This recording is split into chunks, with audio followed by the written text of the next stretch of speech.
the district governor, tell me, how do you support and strengthen clubs across your district? Okay. So first of all, the journey of a governor starts far many years before you become a governor. We have very strong succession systems in Lions Club International that prepares you for the future, right? So before you become a governor, you must have served as a club president. You must have served as a zone chairperson. You must have served as a region chairperson. Then you may have served in other committees. So we have a very strong training structure, and you start being trained 3 years before you become a governor, right? So in those trainings, you're going to be taught virtually everything you need to know. For your first year, you'll be schooled on membership. Your second year, you'll be schooled on membership, leadership, extension, and even fundraising and mobilization, right? So we have very clear-cut policies that even a blind person would understand. All you now need to do is to inspire your people, lead them, and if you let me use that word, ginger them to perform. Wow, interesting. Yeah. All right, so I think this is not the only district of the Lions Club. This is one of the many districts. Okay, so with your position as a district governor, what are the challenges that you think that your club or the clubs under your district commonly face? And how is your district looking forward to addressing them? Okay, so let me quickly shed more light. In the whole of the world, we have about 50,000 districts. No, we have about 700 districts around the world. Okay. And about 50,000 clubs around the world. 50,000 clubs? Yes, about 50,000 clubs. So in Nigeria, we have about close to 500 clubs and about 6 districts, right? So I happen to superintend over about 73 clubs in District 404B for Nigeria. So just like anywhere, as we normally say, come and join us. Profession is no barrier. You could be a farmer, you could be a teacher, you could be a doctor, you could be a governor, right? Just come and join us. Yeah. Now, this is diversity. Anywhere you see diversity, it runs a risk of conflict. So diversity stems from differences that we have. But while somebody looks at the differences as strength, somebody looks at it and sees it as otherwise. So one of the major challenges that clubs have is managing diversity. In some cases, it transforms to conflict, and managing these conflicts are some of the things that you have to face. But we have clear-cut conflict resolution procedures in Lions International. But I also want to add, there are times that you may have to deploy some extra Lions policies, ideas to be able to solve conflicts. You understand? But that is key. Conflicts arising from diversity comes. Yeah, that's key. And differences. So in those times, how do you motivate your members to stay active? Okay. So in my view, motivation is a different kettle of fish, and conflict resolution is a different kettle of fish.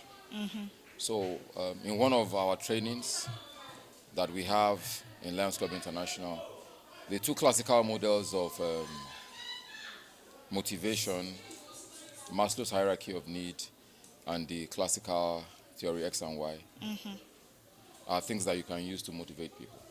So people start from their physiological needs, security needs, self-awareness, self-actualization to get fulfilled. So when you understand and look into your team, you look at the level at which the person is, and it will determine the kind of motivants or motivation you give to the person.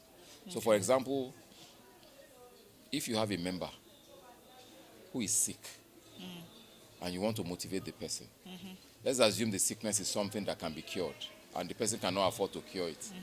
If you want to motivate that person first, you first of all go and help him solve his problem. Do you get it? Yes. Now when someone is hungry and you say you want to motivate the person, if you speak all the grammar and you don't provide relief for that, so you must understand classical theories of motivation. Then if you look at theory X and Y, the McGregor principle, you find out that it says that there are 2 classical sets of people. There are people who are self-motivating, and there are people that needs to be pushed to become motivated. So you find out some people, even on a project like this, without explaining most of what they need to know, you just give them an idea, and they begin to run with it. You understand? They are self-motivating, right? While there are some, you need to sit down with them after you have delegated or given them their tasks. Still give them a bit of push. Not only push, you supervise. Okay. You understand? And that's why I said, you see, Lions Club promises so much. All these things I'm talking about are in our institutes. We have online schools that you can go and learn all these things. You understand? So by the time you go through that, you will know what is appropriate per What time. is not. You understand? And other frameworks that are available. For example, I love a classical framework that I love to use to manage a team and get them to be performing. It's called the foresight principle. Now, foresight principle states that when you have a team, there are basically about 4 classes of people that will be in that team, right? And as a leader, for you to get the best and reduce conflict or attrition, you box them, put them in their categories, and you know how to manage them. So 1, there are people that are ideators, right? Ideators, when there's a problem, can begin to generate ideas that can solve the problem, right? And for most of them, it ends there. They know how to ideate, create idea, but they may not be able to take it further. And what is the next phase? When you have an idea, you need to develop it into a plan. And after you develop it into a plan, you can implement. But usually between ideation and development, there's always a gap. Everyone on that team must understand what the idea is about. So you may need clarification. So in every team, you're going to have ideators, you're going to have clarifiers, you're going to have developers, and you're also going to have implementers. So when you have a team, and someone is just generating ideas, and somebody is like trying to interrupt and say, guy, calm down with these your ideas. What do you mean by this? What do you mean by that? A meeting or a discussion can scatter from there. Because the person ideating doesn't want to be interrupted when he's ideating. And that may be a conflict point, right? And when he's ideating and the clarifier is trying to settle it, developers are on board. Immediately they get a clear picture of what is happening, they begin to develop plans. Okay, this is what this guy is saying. Let me see what we can develop. And before you know it, they come up with a plan. Yeah. When this plan comes up, there are some people, they were not there when the addition took place. They didn't understand the clarification. They only saw the developed plan, and they're ready to begin to run with it. And before you know it, whatever was a problem before becomes a solution, and boops, we move. So leadership is about capital. It's about intellect. Yeah. It's about what you know that gives you an edge. You understand? So for me, I tell people, keep learning. In whatever situation it is, it's going to make you a better leader, and it will help you in some of those questions you're asking me. All right, thank you so much, sir. That's why you're laughing. So as you prepare to conclude your tenure as the district governor, right? How would you describe this journey? Oh, it's a journey that I've longed for. Yeah, because there's this saying that people talk about, that the result or the reward for hard work is more work.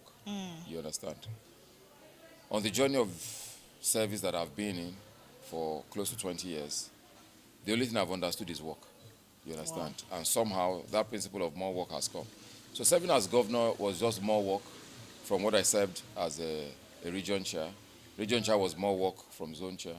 Zone chair was more work from president. President was more work from being an ordinary member. And basically, such work also opens you up to opportunities. You begin to understand diversity. You begin to see different things that you can do that you didn't think was valuable. There's this story of a young man in a village, or a rich man in a village, who had a tree in his compound, and the tree was a nuisance to him. So he called someone to come and pull down the tree.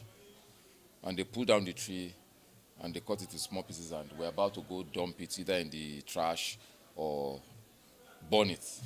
And this young man in a starter dress was passing, and he saw. Said, what's happening? They said the rich man doesn't need the tree, and he was going to throw it. He said, please, can I have it? The man said, carry it away to wherever you want to carry it to. And he took all those logs, one after the other, to his place. It was a sculpture. And he sculpted beautiful art from the logs that had become trash in the house of the rich man. When he sculpted it, the rich man was passing by his shop on another day. and he saw one of the sculptures. And he's like, how did this happen? This must have been genius. This must have been hard work. This must have been every good thing they could think of. And he was ready to pay to buy the sculpture. Mind you, he actually owned the sculpture in his house, but he saw it as trash. But when somebody talented, trained, worked on the trash that he had, it became treasure that he was ready to pay for. So there's nothing on earth that is useless. It's what you know that turns it to what it should be. So there's a book that says talent is not enough. I agree fully. Talent that is not trained becomes trash. But talent, when it is trained, becomes treasure. So that's what this journey has done to me. The energy I had, I've put it to training through Lions Club International, and I guess I'm going to be a treasure when I finish as governor. Interesting. Yeah. So this year's theme, creating endless possibilities. How does this theme reflect your vision as the district governor? Okay, so creating endless possibilities together is just one leg of the vision. So the theme for this year, for us as a district, was our district, our future. You understand? We're just a young district. We're just 3 years old. I'm the third governor. And, if you look at theories of teamwork, there's the storming stage when people come together. There's the numbing stage. There's the forming stage before they begin to perform. So anywhere you see performers and you do backward integration, you're going to see there was a time that they were storming, that they were numbing before they formed, right? If you don't form, you can't perform, right? So I believe that because we're just coming together and we're at this sitting stage, I thought to inspire us to know that the future is not only about time. It's about potential and reality. So I used to tell people that everything we have potential or capacity to become that we have not become is our future. You understand? If, for example, you have inside you a song that is as impacting as Mozart, or one of those songs that is shaking the world, that is inside you, for as long as it's inside you, it is still your future. Until you're able to burn it and churn it out to become reality, when it becomes value, that is when the future comes. So we have our district, our future. Then we have a chanting slogan that you always hear people say, that they say the future is what? Now. So everything we have potential to become as individuals, everything that we have potential to become as a district, we want to spark it to fire and let it become reality now. And that is the theme behind that. Our future is now. You understand? So we had our first convention. We had our first retreat in Ilorin. That was in August. The theme was Color the Future. You understand? At that convention, we learned skills on how to bring our ideas confidently and boldly to reality, right? So coming to this meeting now is our second retreat that we're holding as a district. And we thought to take it up a little higher to understand that we can color the future, but we can make it more colorful when we come together. You understand? And just like collage or paintings, you understand, where you blend different colors, you understand? If you can do it very well, no individual can predict what the end will look like. And that's why it's endless possibilities. Whenever you come together, you may have an idea of maybe what you can do. The other person may have an idea of what they can do. But when you bring them together, nobody knows the end. And that's why it's endless possibilities. And that is why the decisions, the discussions we're going to be having will be centered around that. And we hope to be changed by the time we're done. Thank you so much, Lion Adebowale Afolanyan. Yeah. It was really a great time having this conversation with you. Trust me, it is always a privilege to sit down like this, to talk to you, have a chat with you. I learn a lot every time that we talk like this. I just learned something this afternoon, something very pivotal, right? When you said talent that is not trained is trash. Yes. Thank you so much for the impact that you're creating across borders with the Lions community. We really do appreciate that. Thank you once again for granting this interview. Thank you very much. It's always my pleasure.